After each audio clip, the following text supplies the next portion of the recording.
Okay, good morning. We're back with Second Samuel chapter 14. Joab arranges for Absalom's return. Joab realized how much the king longed to see Absalom, so he sent for a woman from Tekoa, who had a reputation for great wisdom. He said to her, "Pretend you are in mourning, wear mourning clothing, and don't bathe or wear any perfume.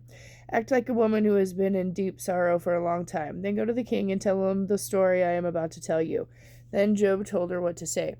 When the woman approached the king, she fell with her face down to the floor in front of him and cried out, "O king, help me."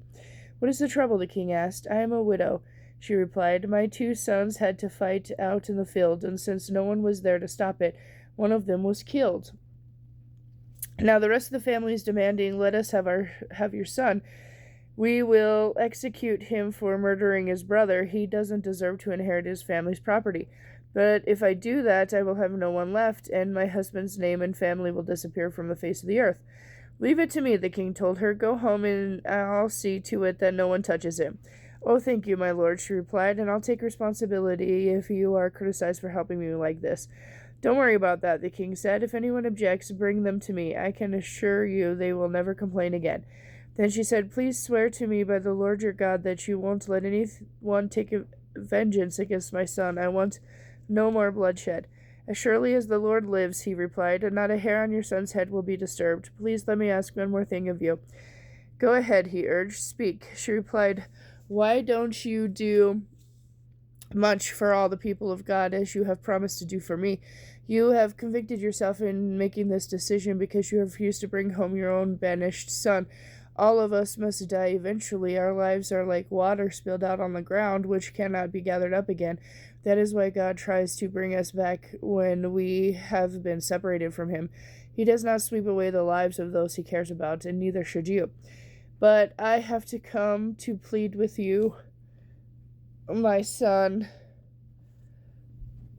No, no, get off. Sorry, I had to get the cat off the bed. Sorry. "But I have come to plead with you for my son, because my life and my son's life have been threatened." I said to myself, "Perhaps the king will listen to me and excuse me from those who would cut us off from God's people. Yes, the king will give us peace of mind again. I know that you are like an angel of God and can discern good from evil. May the Lord your God be with you." "I want to know one thing," the king replied. "Yes, my lord," she asked. "Did Joab send you here?" And the woman replied, "My lord, the king. How can I deny it? Nobody can hide anything from you. Yes, Joab sent me and told me what to say. He did it to place the matter before you in a different light. But you are as wise as an angel of God, and you understand everything that happens among us." So the king sent for Joab and told him, "All right, go and bring back the young man Absalom." Joab fell to the ground before the king and blessed him and said, "At last I know that I have gained your approval, for you have granted me this request." Then Joab went to Geshur and brought Absalom back to Jerusalem, but the king gave this order: "Absalom may go to his own house, but he must never come into my presence." So Absalom did not see the king.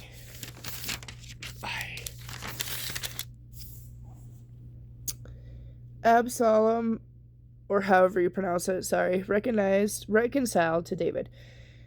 Now no one in Israel was as handsome as Absalom. From head to toe, he was the perfect specimen of a man. He cut his hair only once a year, and then only because it was too heavy to carry around. When he waved it out, it came to 5 pounds. Oh. He had 3 sons and 1 daughter. His daughter's name was Tamar, and she was very beautiful. Absalom lived in Jerusalem for 2 years without getting to see the king, and then Absalom sent for Joab to ask him to intercede for him, but Joab refused to come. Absalom sent for him for a second time, but again Joab refused to come.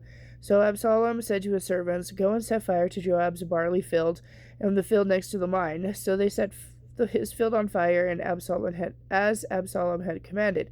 Then Joab came to Absalom and demanded, "Why did your servant set my field on fire?"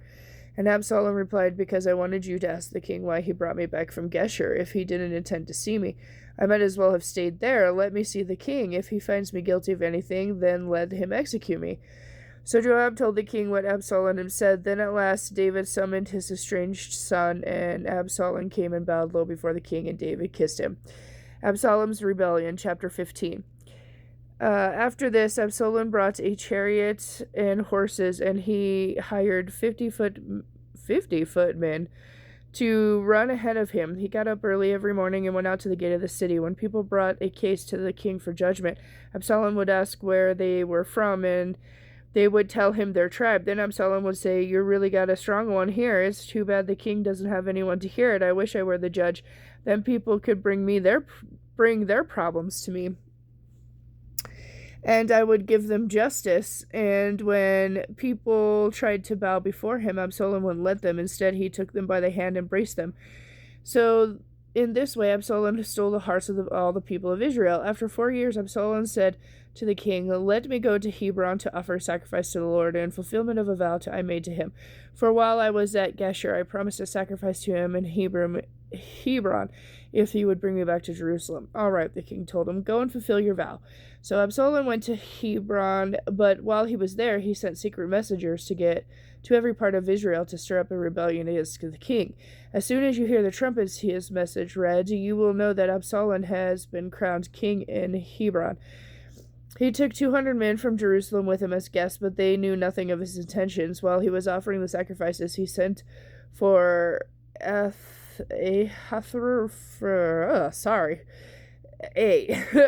of David's counselors who lived in Gilo. Soon many brothers also joined Absalom, and the conspiracy gained momentum.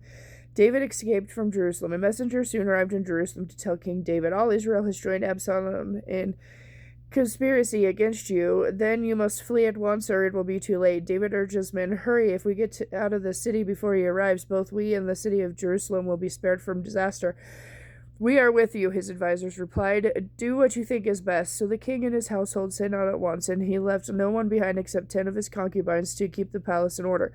The king and his people set out on foot, and they paused at the edge of the city to let David's troops move past to lead the way. There were 600 Gittites who had come with David from Gath along with the king's bodyguard. Then the king turned to Ittai, the captain of the Gittites, and asked, "Why are you coming with us? Go on back with your men to King Absalom, for you are a guest and Israeli foreigner in exile. You arrived only yesterday, and now I should force you to wander with us. I don't even know where you will go. Go on back and take your troops with you, and may the Lord show you his unfailing love and faithfulness." But Ittai said to the king, "I vow by the Lord and by your own life that I will go wherever you go, no matter what happens, whether it means life or death." David replies, "All right, come with us." So Ittai and his 700 men and their families went along. There was a deep sadness throughout the land as the king and his followers passed by. They crossed Kidron Valley and then went out onto the wilderness. Abiathar and Zadok and the Levites took the Ark of the Covenant of the God and set it down beside the road. Then they offered sacrifices until everyone had passed by. David instructed Zadok to take the Ark of God back into the city. "If the Lord sees it," David said, "he will bring me back to see the Ark and the tabernacle again. But if he is through with me, then let him do what seems best to him." Then the king told Zadok the priest, "Look, here's my plan. You and Abiathar should return quietly to the city with your son and Abiathar's son Jonathan. I will stop at the shallows of the Jordan River and wait there for the message of you. Let me know what happens in Jerusalem before I disappear into the wilderness." So Zadok and Abiathar took the Ark of the God back to the city and stayed there. David walked up the road that led to the Mount of Olives, weeping as he went. His head was covered and his feet were bare as a sign of mourning, and the people were with him covered their heads and wept as they climbed the mountain. When someone told David that his advisor Abiathar was now backing Absalom, David prayed, "Oh God, let Abiathar give Absalom foolish advice." As they reached, I'm not sure I can finish this. As they reached the spot at the top of the Mount Olives where people worship God, David found Hushai the Archite waving for him. Hushai had torn his clothing and put dirt on his face as a sign of mourning. But David told him, "If you go with me, you will only be a burden. I'll finish this later."